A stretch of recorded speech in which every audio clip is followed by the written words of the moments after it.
Hello, I'm Father Joe Roesch of the Marian Fathers of the Immaculate Conception. Thank you for joining us as we continue with our year-long journey reading the diary of St. Maria Faustina Kowalska from beginning to end. Today we have a letter from St. Faustina to Father Sopoćko from February of 1938. Krakow, 21st of February, 1938. Jesus, Mary, and Joseph. Dear and beloved Father in Jesus Christ, I thank you with all my heart for your letter, and especially for your holy prayers. I admire you for remembering my name day and your numerous amid your numerous duties.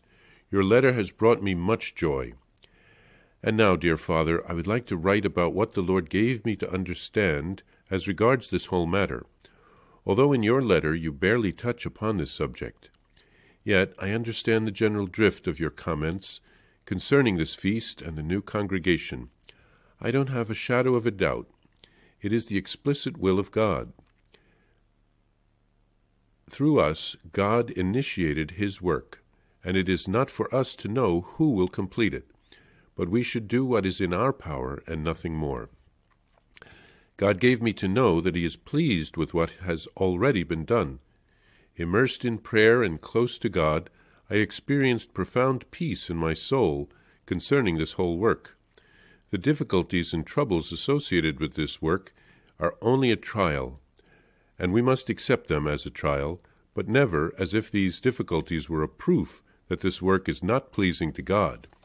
It is precisely because it is so pleasing to God that it is persecuted and must undergo a test of fire. I am so strangely at peace about this whole work, because I see that God himself is in charge of it, even if it were not to find any approval, although this is not the case, for there are people who see God's action in all this. And now, as regards the issues and adversities which you, Father, are going through personally, it caused me much pain to learn that the truth is persecuted, but it often happens that one's personal sanctity proves to be a thorn in somebody's side. I prayed fervently for this matter, and I asked other souls to pray for certain intention, until all of a sudden I experienced peace.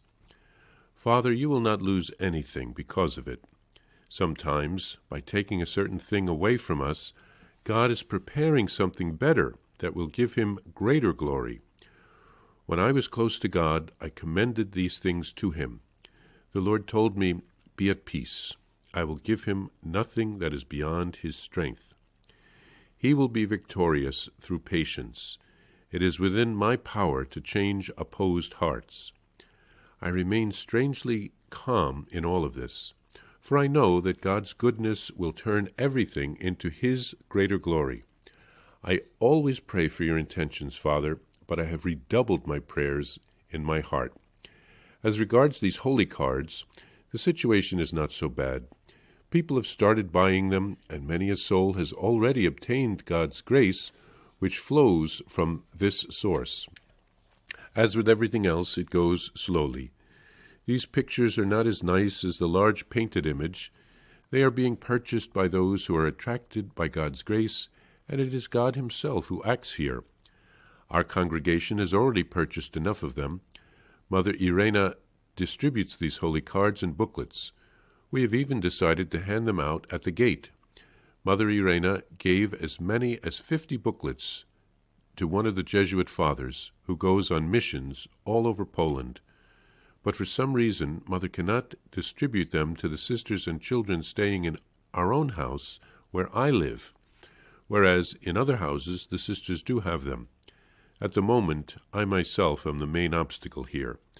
Mother Irena tells me that the congregation is praying to the Divine Mercy and spreading its worship, but for certain reasons she is still unable to do this as she would like. And now a few words about myself. At present, the condition of my health is not good. For over a month now I have been confined to my cell, and there were times when things were pretty bad.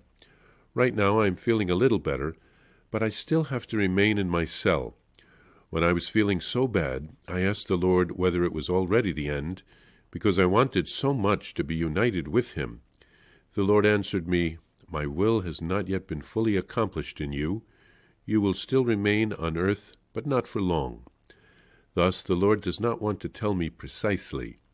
Not for long may take years, or it may not take long. Jesus Christ crucified is my master at the present moment. I live according to his will. My interior life is just as it was before, sufferings and crosses. They are my daily bread. Without them, life would be of no value, even though God has endowed me with his graces so generously. These experiences are great, but in spite of everything, I feel deeply that I am a child of God. Let God do with me what he pleases. I am ready for everything. Although you have never mentioned it to me, Father, I nevertheless feel that you have experienced certain unpleasantness on our part too. God sometimes allows this, such a sort of gratitude for so much dedication. I did not notice that the paper has run out. I shall write more another time. Please write to me frankly about everything, Father. It is not curiosity that moves me, but so that I will pray even more fervently. I am very sorry if I have written anything that may not be worthy to be read by you and may waste your time, Father, but I am always this sincere, and I will never change. I kiss your hand with the deepest reverence, dear Father, and am sending you my greetings in the Lord. Sister Faustina.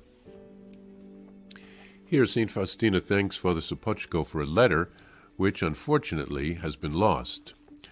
Faustina believes God wants to establish the Feast of the Divine Mercy and all of the accompanying devotions in time, which has indeed taken place. The Lord has enlightened Faustina as to how much Father Sopoćko has been suffering in giving birth to this new devotion in the Church. Faustina rejoices that the holy cards are being distributed, but not in her own convent. Perhaps the superiors want to maintain her secret and not draw attention to her. Her health is declining. Jesus is not yet ready to take her home. She has a bit more to accomplish in the last year of her life. Jesus is guiding her spiritually at that point. She asks some words from Father Sopoćko. She very much wants to stay on track and to keep praying for the right intentions. And Faustina writes boldly and sincerely, but always with great humility. She is a person without guile.